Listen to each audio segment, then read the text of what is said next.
வாழ்ந்தா ஓநாய் மாதிரி வாழணும்னு சொல்வாங்க. நீங்க இத கேள்விப்பட்டிருக்கிறீங்களா?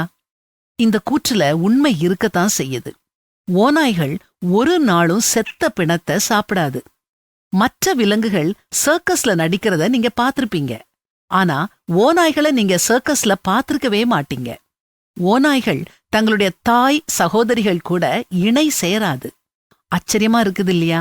ஆமாங்க, ஓநாய் பொதுவா ஒரு துணையுடன் தான் வாழ்நாள் முழுசும் இனச்சேர்க்கை செய்யும்.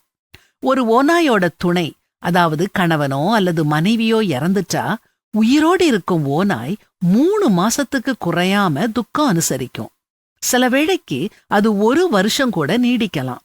ஓநாய நீதி நியாயமான மகன்னு சொல்றாங்க. ஏன்னா அது வயதான தன்னுடைய பெற்றோரை மதிக்கும். வயதாகி மற்ற ஓநாய்களோட சேர்ந்து வேட்டையாட இயலாம போகும்போது பிள்ளைகளாகிய இளம் ஓநாய்கள் வேட்டையாடி குகையில இருக்கும் பெற்றோருக்கு உணவு கொண்டு வந்து கொடுக்கும். ஓநாய்கள் கற்பு, கடமை, மரியாதை போன்ற நற்குணங்களுக்கு இருப்பிடமா இருக்குது.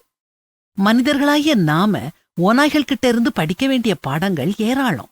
கொஞ்சம் நேரம் எடுத்து ஓநாய்களோட ஞானத்தை நாம எவ்வாறு பின்பற்றலாம், நாம நேசிக்கின்ற உறவுகளோட நம்முடைய பிணைப்பை எவ்வாறு பலப்படுத்திக் கொள்ளலாம்னு சிந்திச்சு பார்க்க வேண்டிய நேரம் இது. ஒழுக்கத்தோட வாழ்றோமா? மலிவான புகழ நோக்கி ஓடாம கண்ணியமா பிறர் மதிக்க வாழ்றோமா?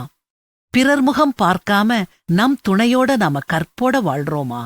நம் வயதான பெற்றோரின் தேவைகளை அறிஞ்சி அவைகளை பூர்த்தி செய்றோமா? ஓநாய்கள் வாழும் கண்ணியமான வாழ்க்கைய பாருங்க. உண்மைக்குமே ஓநாய்கள் புத்திசாலிகள் தான். இப்போதும் நீ மிருகங்களை கேட்டுப்பார், அவைகள் உனக்கு போதிக்கும். ஆகாயத்து பறவைகளைக் கேள், அவைகள் உனக்கு அறிவிக்கும். அல்லது பூமியை விசாரித்துக் கேள், அது உனக்கு உபதேசிக்கும். சமுத்திரத்தின் மச்சங்களைக் கேள், அவைகள் உனக்கு விவரிக்கும்.